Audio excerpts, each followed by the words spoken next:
করুন, 48 ঘন্টার লকডাউন পালন করুন, কিন্তু তারা লকডাউন পালন করেছে অনলাইনে, অফলাইনে কোনো লকডাউন নেই। আজকে গুরুত্বপূর্ণ ফাঁসির রায় ঘোষণা হতে পারে।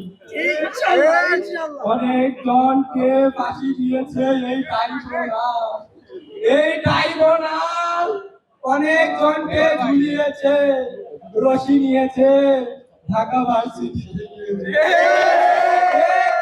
হয়ে গেল যন্ত্রণা,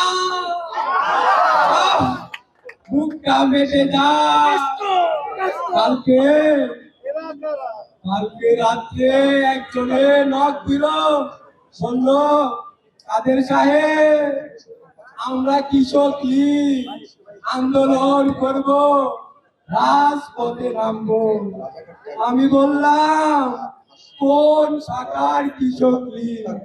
ওরা বলল গুলশান শাখা। আপনারা বলে গুলশান শাখায় কোন কৃষক লীগ দরকার আছে?